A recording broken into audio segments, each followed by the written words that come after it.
Hey, everybody, it's Lauren Delisa Coleman. We are still here at the Venice Film Festival, and I have a really cool treat coming up for you with a filmmaker who we've just kind of snagged, who's going to tell us about her film and some pretty heavyweight exec producers. Can't wait to get into this with her. Dina Amer, welcome to Film.io, the insider series that we have right here. Thank you so much for having me. I'm very happy to share my film with you all. So glad that you could take the time. You are there at Hotel Excelsior on, the terrace and what side of one of their fabulous lounges there. I wish I could see the rest of this wonderful 5-star hotel, but later on. But yes, first of all, thank you so much for doing this. I know you have a bunch of running around to do because the film premieres there tomorrow. So again, congrats in advance. But let's, kind of start by you giving our viewers, please, a synopsis of what this film is about, called You Resemble Me. Absolutely. So the film is about two sisters who grew up in the outskirts of Paris in what is called the banlieue, which is like the hood in France. And they were born to a very broken home, and they were really on the street and fending for themselves. And it's about what happens to them when they are separated and they find very different tracks in life and different identities. And the film focuses primarily on the older sister, because once she loses her younger sister, who was like an anchor to her, she really fragments as a human being and struggles to search for a sense of self. And she takes on this fateful decision that shocks the world and captures our attention. So the film is about understanding her journey from childhood to adulthood and how she arrived to that choice. Thank you so much for that, Dina. I also love how I think in the director's notes you talk about how maybe this dispels or helps us to think more about how we maybe don't always see others or see ourselves in others, and maybe aren't always as compassionate or understanding. I think that idea is really one that is it's always appropriate, right? But especially now, given all the things that the whole world has been through. I'm really intrigued just about, this film overall, especially, given your background. I'm so curious as to how you came to, kind of filmmaking, because especially for me, having written for Forbes and so many other publications, you as well have been a major journalist at Vice, CNN, et cetera, et cetera. So how did this transition happen? Or maybe you're still, Vice, et cetera, but tell me all the behind the scenes on that. I'm curious. I consider myself a recovering journalist. I'm very grateful I'm very grateful for my experience and all the opportunities that I was afforded through journalism. And I found myself quite disenchanted and frustrated with the form as a means of storytelling. Particularly as a Muslim Arab American woman, I felt like the story on terror was constantly sensationalized and reductionist, and a machine of fear, and I felt that I have an opportunity to tell stories that perhaps aren't holistically objective. I don't even believe that exists. I think every human being has a subjective vision on something. And that I could tell stories on my own terms, as my truth, my perspective. And so I found filmmaking really as a refuge to not have to conceal my humanity and my feelings through journalism, but actually be able to bring that to the forefront and say, let me tell you a story, and this is how I feel about it. And so it's interesting, though, because even this film was born out of me watching the news. I saw something on the news that captured my attention, and it was a viral video. And I was able to see something more than just violence in that video, even though it was being promoted as just, an act of violence. And I was able to see a way to talk about this issue that deconstructs it on an existential level and talks about, like, who are the human beings behind these headlines? Right, right. What is their story? What was their childhood like? How did they arrive to that circumstance and that choice where they thought this was the best thing they could do for themselves?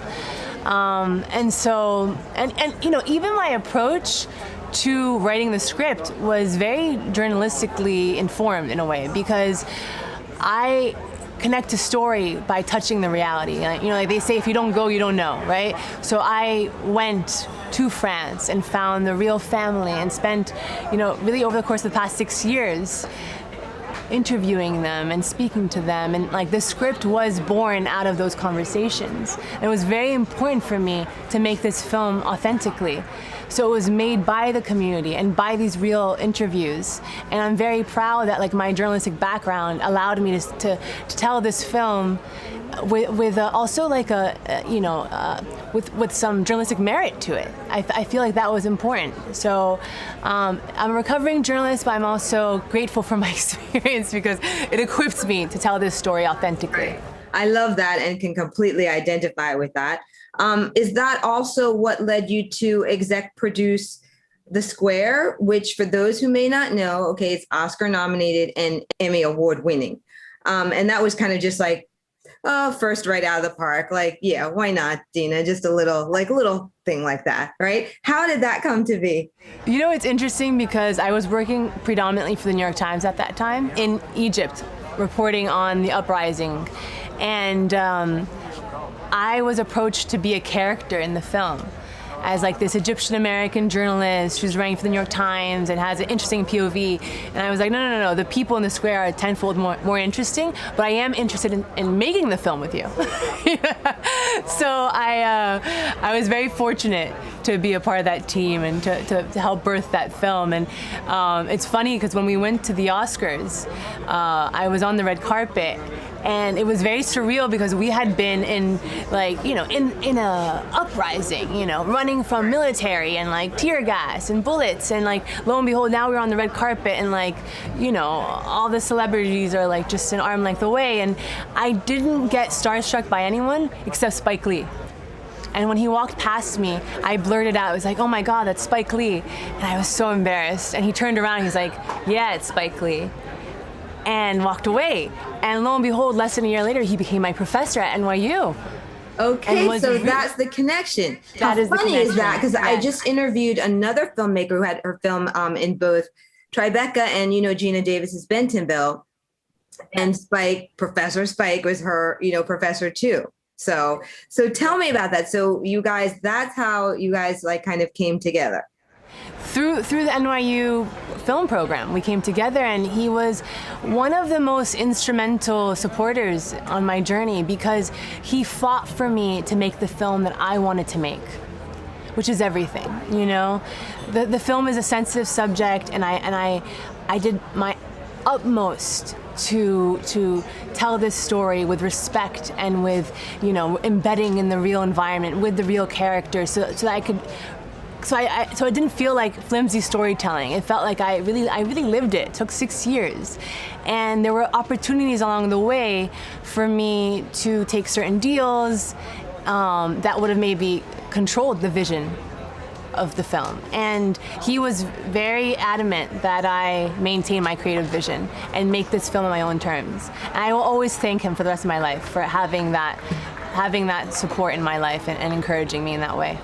That's so great. And I mean, I think he practices what he preaches, right? Because Spike doesn't seem to do anything that, goes against whatever his personal values, are. So that's how he became an exec producer. But then how did you get the other very well-known Spike Jonze? Okay, this is, Spike Squared. And, just a couple little names here as, exec producers. How did that come about, Dina?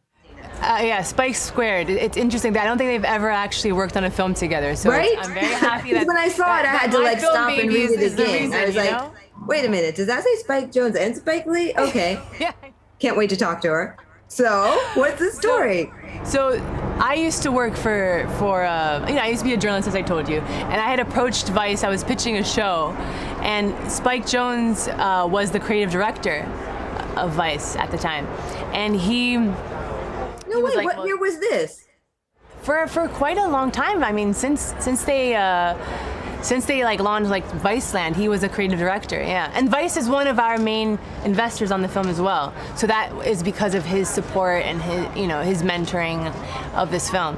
But I had gone to pitch the show, and he was like, "Listen, like, you should be one of our correspondents." And I'm like, "Listen, I don't do journalism anymore." And he's like, no, like, we do something different, and like, I think you'd be incredible, and why don't you try it out?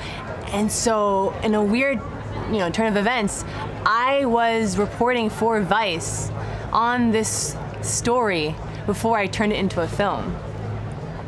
Yeah, I was on the scene, because it's a true story, right? So I was on the scene when this happened, this event happened. And I reported on this woman. And then I went to find her family, and I wrote this script, you know, after spending many years with them. But Spike Jonze was also a very big supporter and someone who encouraged me to take even bolder steps and like be even more ambitious in the storytelling. So they were both very important influences in this film for sure, and I'm very grateful to have them beside me. Yeah. That's just like wonderful. So, well, there's nowhere else to go from here, Dina. You already have like the major exec producers and an Emmy award-winning scenario. You can retire there just like in Venice on the Lido and just relax for the rest of your life. We're done, right? I don't even have to go to the premiere tomorrow. I already succeeded. So what's going to be next then after all of this? Or is it really kind of, do you think it will continue this theme of being pulled by current events and then creating, you know, film around one that really hits home for you? You know, I am called to storytelling that allows us to step into the shoes of individuals that we deem invisible, you know, or that we call monsters, that we dehumanize. I think that like I have a calling to bring like a candle to like the darkest corners of like humanity and say like, this is also a part of us somehow, and we can't turn away, because by turning away it only exacerbates the problem. We have to face it, even if it's difficult, because that's the way through. And so I feel like I will always be interested in those stories that are overlooked and that humanity that is dismissed. I think that's just wonderful. What's your biggest takeaway from this project in terms of, you know, being a filmmaker, something that you may have learned that you didn't expect to learn, or that you were happy to learn? You know, my father made me listen to this Kenny Rogers song. It's like, if you put your whole heart into it, then everything is possible. I mean, and I put my whole heart into this film, my whole being, you know? It took 6 years. There were so many no's along the way. And I feel like I lived what perseverance can give you, which is like an opportunity that seems impossible can be made possible if you keep trying, and if you have a good intention, if you treat people well along the way, things can shift.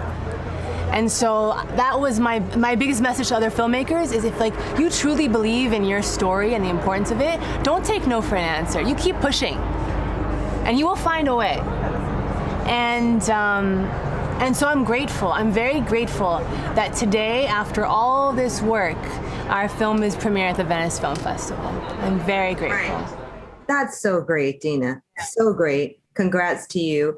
Do you want to add anything else before we finish up? Yeah, I add one more thing, which I think was my biggest lesson on this film, which was like, as a first-time filmmaker, you can sometimes not trust your gut and be like, oh, well, this is my first time, and this person has more experience.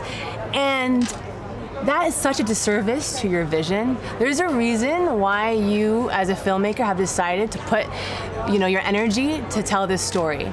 And what a travesty to deny the world your fullest expression of your perspective. So like the opportunity of saying, I want to make a film, I want to direct it, is to really double down on your vision, trust it, and to execute it, for better or worse.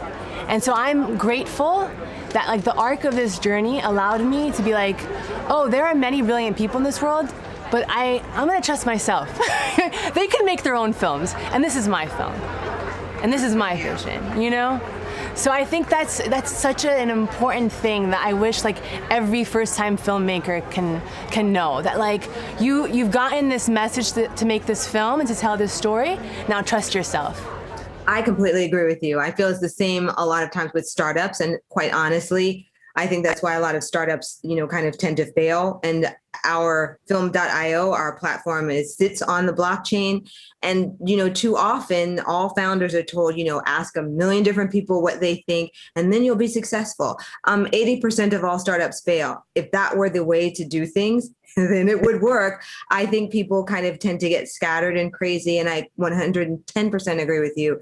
If you have the vision, go for it, because at least it's unclouded. And if you fall, then you've fallen based on something that was true for you, not pulling a billion different things from other people that really doesn't ring true for you at the end of the day, but somebody said that was right. They don't have your vision. They don't know. So I agree with you. And a film should be like a film or a piece of art that is made truly from your heart should feel like a deep encounter with that artist. Because it's like the artist cut a piece of themselves and put it into that artwork. And so you can actually feel who they are and how they, perceive this world. And so why would you want to give it to someone else? I mean, like, you're the one who signed up for it. So have the courage to like really let it be you, So, yeah, but it was such a pleasure speaking to you. I really enjoyed speaking to you. You as well, Dina. It's fun to be able to interview somebody who typically does interviews, right? So used to recovering journalists, so used to. Anyway, thank you so much. Again, continued success. And all of you, thank you so much for watching. I hope that you have enjoyed this interview with Dina Amer as much as I have bringing it to you. Don't miss the very next one. This is Lauren Delisa Coleman for the Inside series here at film.io.